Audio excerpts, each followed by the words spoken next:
Alright, here's the finished makeover. And we didn't do a lot. We didn't really spend any money. We kept the trucks. We added some KD couplers and we did some dry brushing. And as I'll keep saying over and over again throughout this video, I don't consider this weathering. This is sharpening. And sharpening is a very easy thing to do. And these were the train show finds that I got for, they didn't even actually cost me anything, because I got them in a package deal, and I got 2 of them out of a 4 for $5 box. So altogether, one of them I traded with a friend who got it out of the 10 for $5 box, and we're looking pretty good. Let's go down the line here. They're not bad. These are the kinds of things that people pass on. It's like, oh no. Especially these. Because there seems to be like there's nothing to them. But, as I said, whoever designed this, put some work into it. Put some details there for us to discover. And that's what we're going to do. We're going to discover what details are already here. And I would now consider these entirely acceptable for operations. And so, when you're at the train show, check those junk boxes. You can add very decent rolling stock to your entire railroad for next to nothing. And this is a project where you can do one of these, like I'm going to show you how to do it, and it's kind of a long video. I'm going to show you how to do it. You could do one of these in an evening. Sitting at your TV tray, watching your evening shows, and sharpening, because you don't really need much. You need a paintbrush with a round tip. You need some paper towels. You need some cheap craft paint. The kind they sell at Walmart and other places for less than $1. Those are the results of doing that. And you need some clear coats, gloss and matte finish. But you could get away with straight matte finish, because you don't need to do the panel lining that I did. Panel lining is nice, but totally unnecessary. And actually here now you can't even really tell that I panel lined at all. So let's get into it and figure out, how did we do this? When I was at the train show, I picked up this one and one of these. Okay, this is a Tyco, Spirit of 76. This, I don't know. It's a Bachmann, and it has USA on it, and it has what looks like the Target store symbol on it. I don't really know anything about this one, but the reason I picked these, I actually got a guy to throw them in. I was buying some of the stuff, and so he had one of these two, and I said, hey, if I buy all this stuff, will you throw them in? He said, sure. When you see them at the train show, especially these, people don't really place any value on them, and they're often in the junk box. Now these, there are some people that do collect Spirit 76 stuff, and so that I can understand, but still, $1 is what I got. The 2 that I paid for cost me $1 each. The other 2 I got thrown in for free. So they're all plug door, 50 foot, molded on walkways. If you're a kid and you get this in a set, you remember how cool you were when you were a kid, and you just saw on the end here, there was an actual wheel up there, and a ladder, and, little stuff like that. The stuff you remember from playing with your trains as a kid, that was really cool. And I knew I could do something with these. No, I can't junk them. I want them to be what they are, but be much cooler. And they can't be rust buckets. There's no way I'm having a Spirit of 76 train that is a rust bucket. That's not happening. I'm not having this thing with this cool USA logo on it. I'm not going to have that be a rust bucket. Got to do something really cool with them. And this is a short project, so I'm not going to spend more than a little bit of time putting this one together. Right, I got them in the paint booth, getting silver roofs, and this one using some Krylon. Here's the thing about silver, especially this stuff. People way overuse it, and they use it in places it shouldn't be. I kind of save mine just for roofs, and it works out excellent. And one of the reasons I like silver roofs is when you do something cool with them, they really, really stand out. These cars, I want them to stand out a little bit, so they get in the silver roof. Okay, it is time for us to go ahead and see what we can do with this boxcar. Now, so the first step that I did was I glossed it with acrylic gloss coat. Then, as you can see, I did just a touch of panel lining. Panel lining is nice, but it is not necessary. Sometimes I do it, and I didn't do it a lot because I knew that the details were going to come out when I got to this step. But I needed to gloss it so I could put a number on it, put some scrap numbers I had. And I can't show you that one yet. Yeah, we got to do something first. So now, I want to make over this boxcar. And I've got an untouched one here too that we're gonna try to. I'm gonna do, after I got the decal on there, then I sprayed it with acrylic matte finish. Basically, I sprayed it with Rust-Oleum clear matte. That gives us a dull surface, and we can do something cool with that. So I'm going to show you what we're going to do. This here brush was a round tip.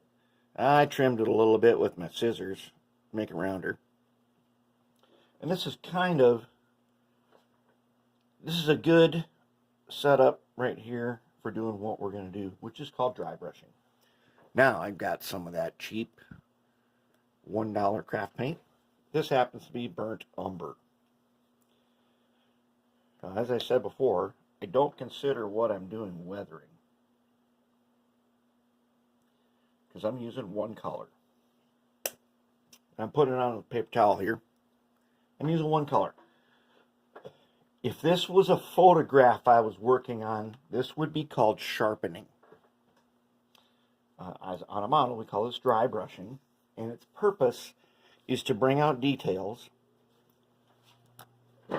Like I said before, when someone designed this, they put some work into it. There are details here that, because it was just painted just plain white and untouched, there are details here that we are meant to discover.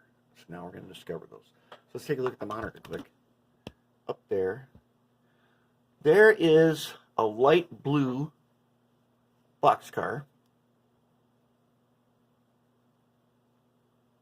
A real one. And you can see some details on it.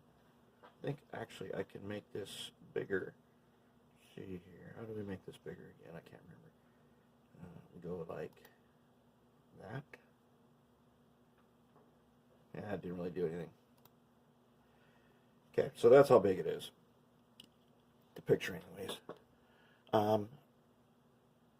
So that car, it's not like super weathered. It's just, it's been out there a bit. And you can see rivet detail. You can see rivets. You can see the ribs. Look at the doors. And they're showing a little bit of wear and tear. You can see ladders and everything. Little roof line. It has details. And our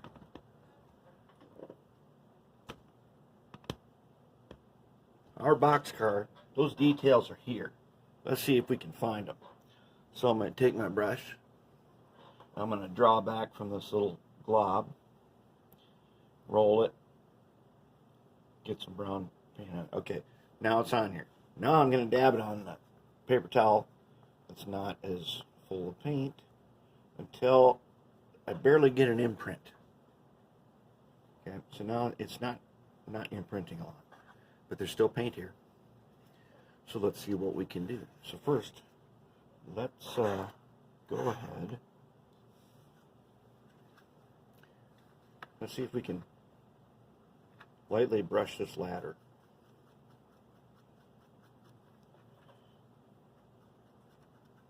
And if we brush it, we'll start to see that the paint that's on the brush is kind of rubbing off on it.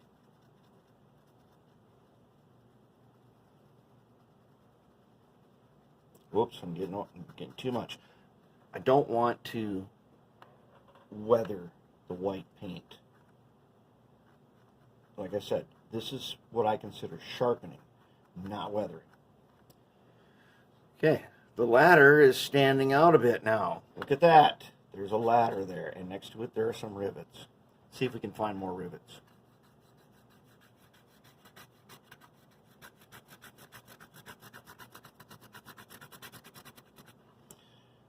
There's rivets here.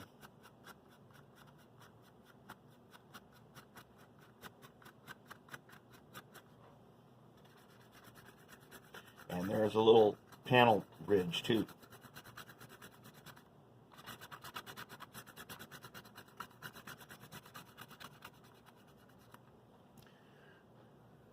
We got a little bit of rivet. That's not that good though, because we're running out of paint. So let's go ahead. Let's just roll some more paint, and then make sure we don't have too much. Once I've got the paint on here, my first stroke's got to be somewhere big. So I might stroke a little bit on the roof, make sure that I'm getting down there a little bit. I painted the roof silver, and then I've been rubbing my brush on it while I've been working on this. Let's go for this door, see what we get. The door's been panel lined, so I can see where all the hardware is, but it's not necessary to do that.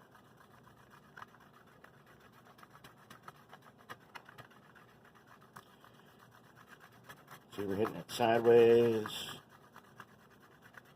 The outline of the door is starting to come out. Let's hit it this way.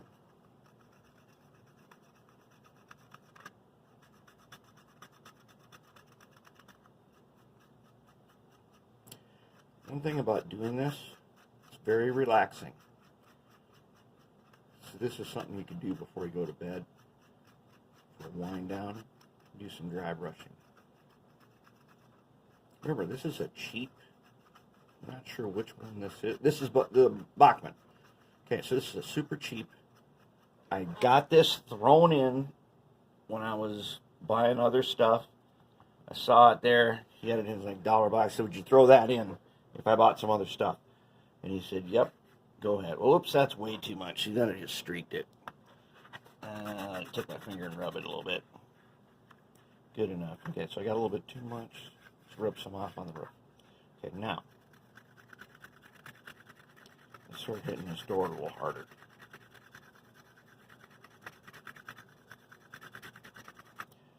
Okay, when you're first doing this, you don't want to put a lot of pressure on. You want to go light.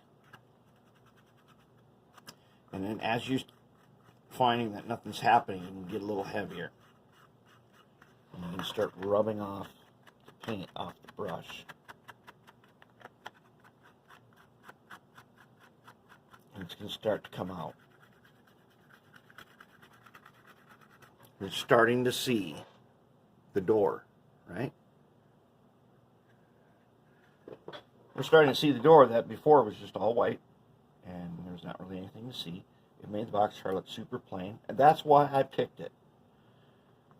I will say that white is a more difficult color to start with because it will show all your mistakes. That's why I got that other one we're going to do, the untouched one. Okay, let me get these rivets a little again. You got to get them from different directions.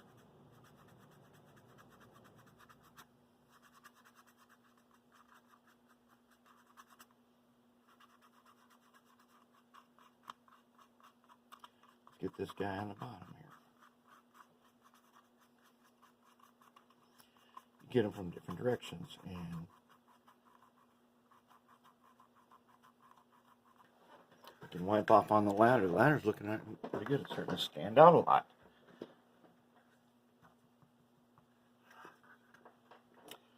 All right.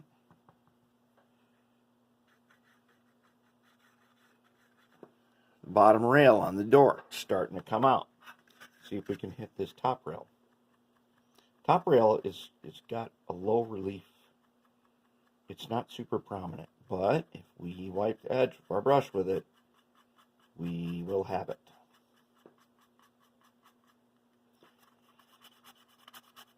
Get along the bottom. There's little details on the bottom that are coming out that you might never have noticed.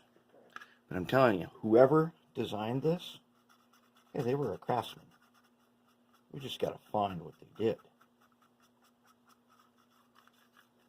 That's why I pick these at train shows. Most people pass. But man, especially if you're just starting out, if you're new and you don't know where to go and don't know what to do, you need stuff to practice on. I'll tell you right now, it's easy to get good at dry brushing. You just need a little patience and a very light touch, and you'll learn fast. And this thing didn't, if it cost me anything, it was $1.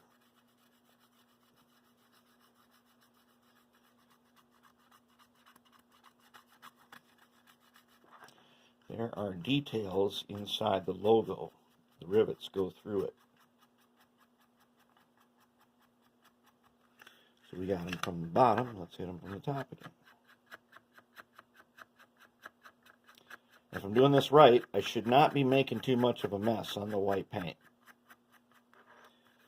Okay, I'm getting a little bit of a sheen to it, but it is not a rust bucket. I don't personally like rust buckets. But what I do like are freight cars that are vivid.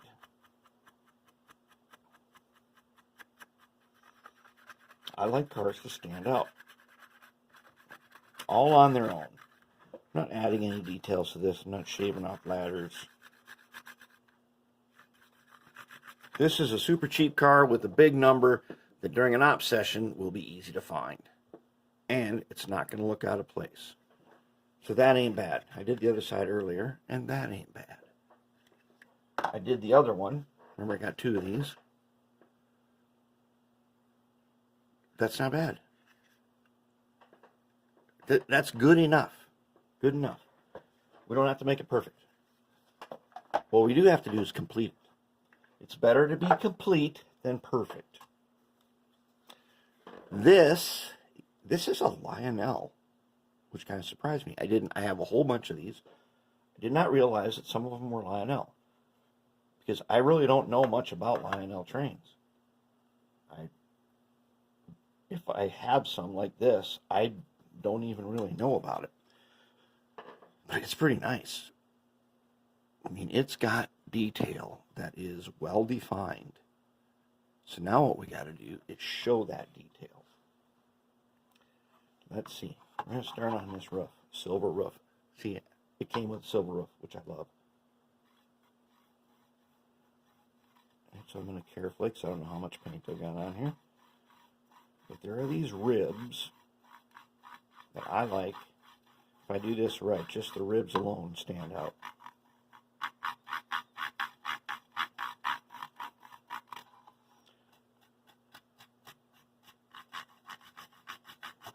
And basically, it just sharpens it. Now, you can't see much yet, but you will. And try not to get carried away doing this. Try to just maintain a nice light touch. And I'm telling you right now, you can line up a pile of these, put on your favorite movie, and you can just do this for so long because it's so rewarding.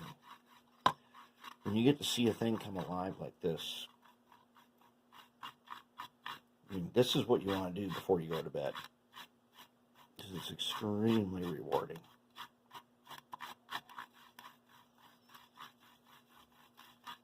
Okay, I ain't wrecking it, but little by little, it's coming out.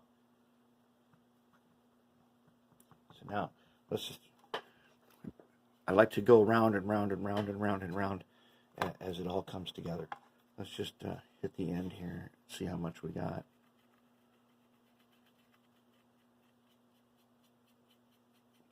If it's not too much, I'm going to go for the side. Let's start with the ladder.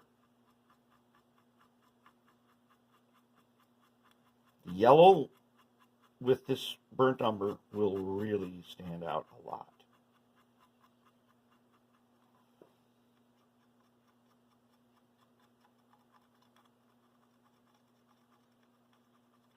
Already, you can start to see the ladder. You know, I don't want to just start off in the middle of the thing, because what if I have too much paint on my brush? When I'm starting to feel like there's not too much, that's when I'm going to go for the middle. Just to start to get my bearings on. So how much does it cost to do this? Well, it costs $1 for the paint. These brushes, which are, I believe, gold Taklon. I got a set of them for $10 at, you can get them at either the sewing store, or you can get them at Michael's, the craft store. I think you can get them at Hobby Lobby. I personally, if I can get it at the sewing store, I like it because they have this really, Joann's Fabrics has this good app that you always get a great discount on it. And they come in a set. So they're almost disposable, but so far I haven't disposed of any.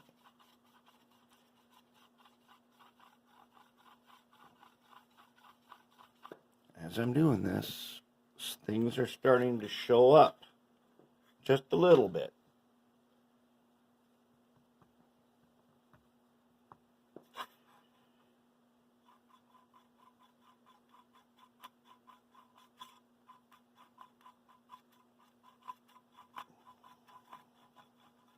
All right, we're going to go up into the door now.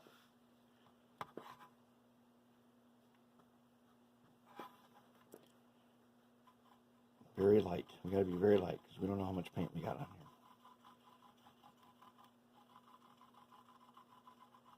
Sometimes I trace these particular, the opening, those shafts that are used for opening the door. They're like,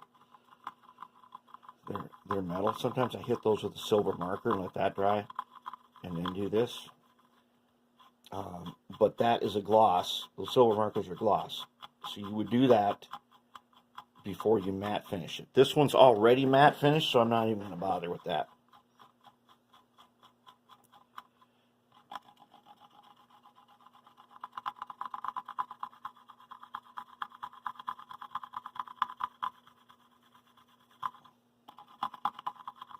Starting to get the door.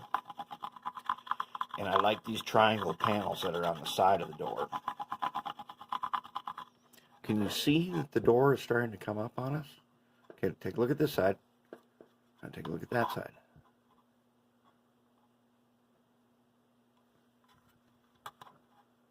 The door is starting to come out. Starting to look good. So some of the rules for dry brushing is this yellow, many of the edges could be highlighted or could be dry brushed in a lighter yellow, or one of the most important colors is parchment. However, I don't like to use parchment for the reason that too many people make things look too dusty with stuff like that. And I don't see those because I see things that have been snowed on. So you see that dust mostly in places that don't get a bunch of snow.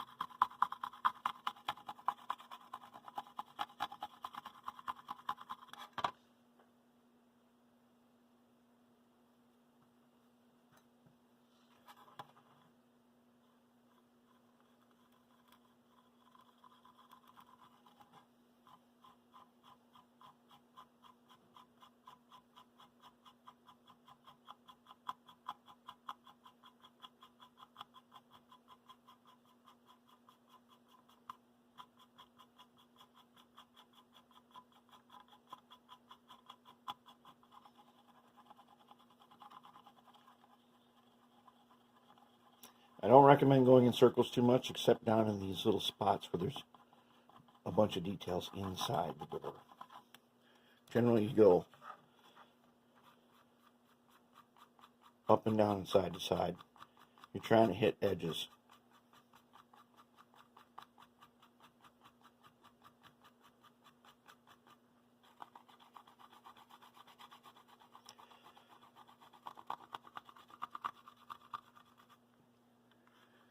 That is starting to show up now.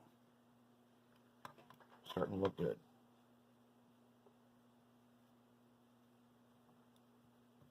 That's what we want to see.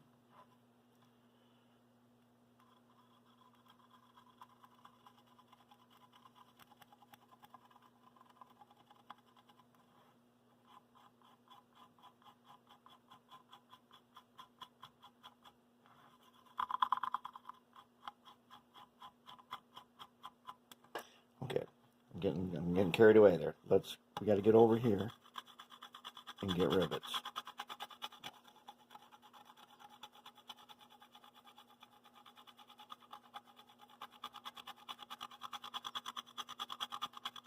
The only way this is possible is to have an almost totally dry brush. That's why it's called dry brushing. Because if it's a wet brush, your paint will hit the flat spots. That we don't want. There's rivets all through here, and we want to see those rivets. We want to know that there's rivets here. And here they come. Here comes the rivets.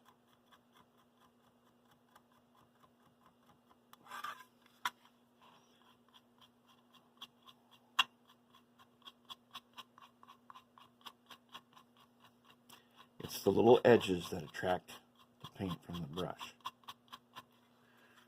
Oh, look at that. Got a little bit of detail.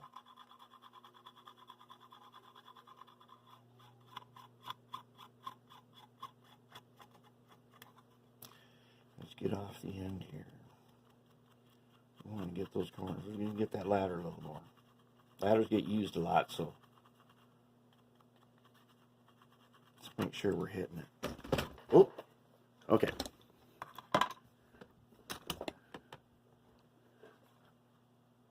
That ain't bad so far. And once I dry brush, I'm not going to do anything else to it. I don't want it to look, I don't want it to be a rust bucket. I want all the stuff to be nice and clear. I want to see a little bit of rivet detail. And I want some of the details stand out. That's pretty good. So, I'm going to finish these up and we're going to get to putting the trucks on them. Well, we've got to the point where we can reassemble them. Let's take a quick look first at what we did to the underframes. Alright. So this is a Tyco. We're lucky. This weight does not stretch end to end, so we can just body mount the couplers, and I determined it needed a washer to get it to the right height. Trucks, we saved those. Used our graphite coated wheel sets, polished them a little bit, and brushed some graphite onto the truck. Then, just for a little extra weight, I took some goop and glued on just a little extra weight. That is ready to go. So, let's put this one together. Okay. Brake cylinder tells us which end goes where. That's one. We'll take his mate here.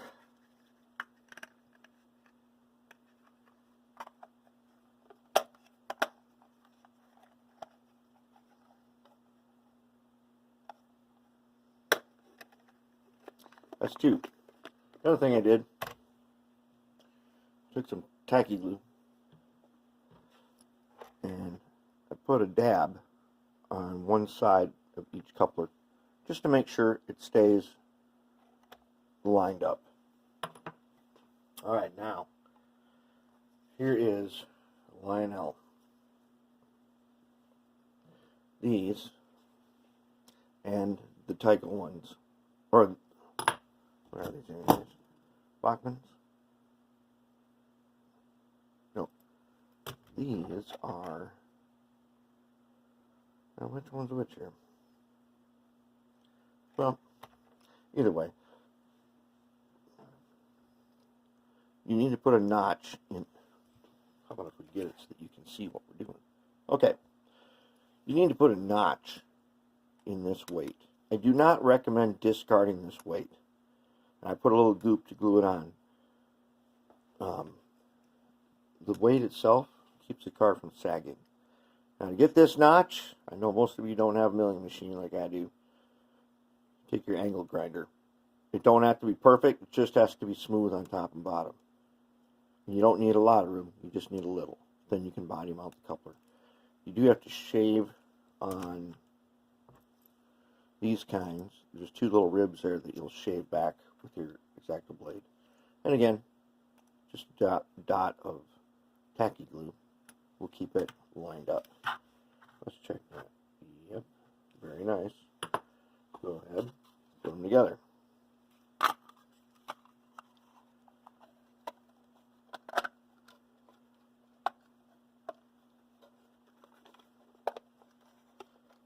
See if we can get it lined up right.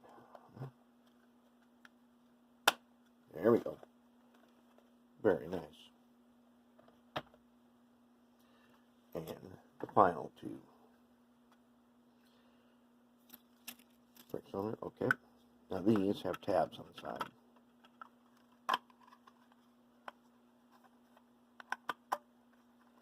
I want to carefully fit them.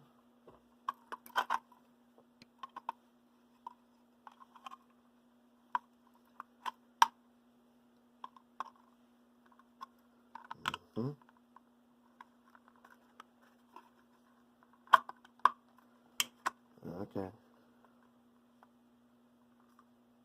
Oh no, I forgot one important thing. Yep. Oh, that's funny. Sure enough. Inside here are these posts that keep it from sagging. So we just need to trim them back a little bit for the height of the weights I added.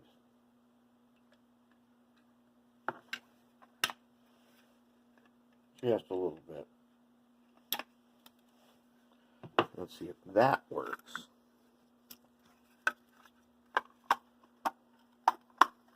Oh yeah. There.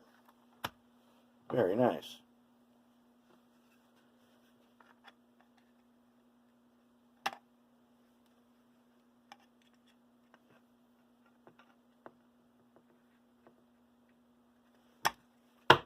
Okay.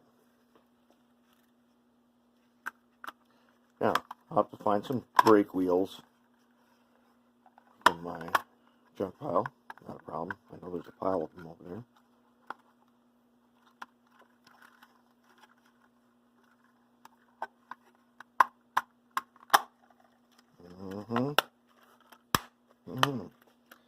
There we have it.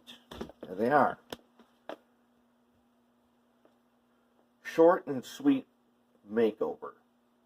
Looking pretty good. Well, let's go put them behind the train and try. There they are. Let's take a look at them. So, they turned out pretty good. I'd have to say,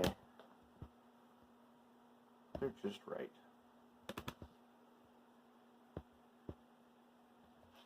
Let's move a little bit so you can see.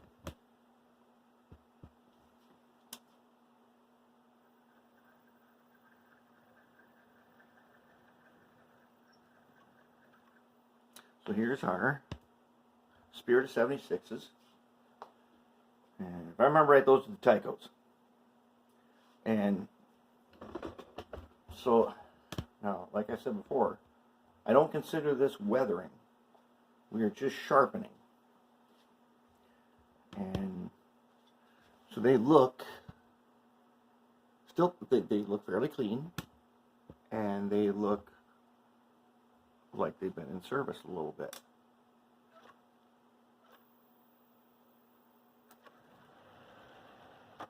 Then we've got these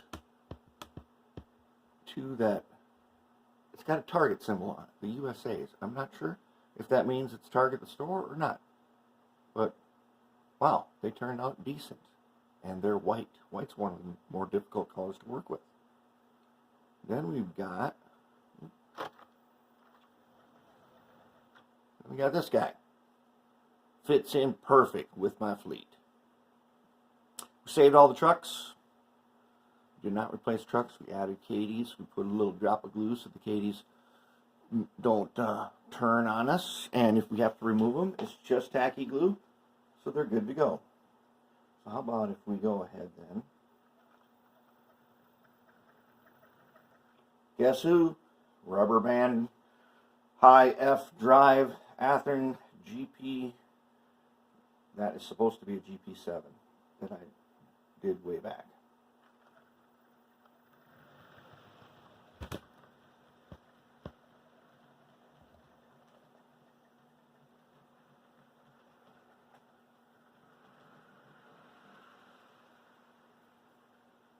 All right, let's bring them back in.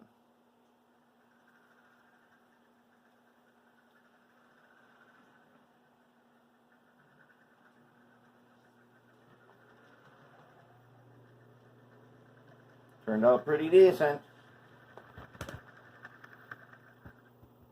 That is an entirely acceptable train for operations. And there you have it. Good to go.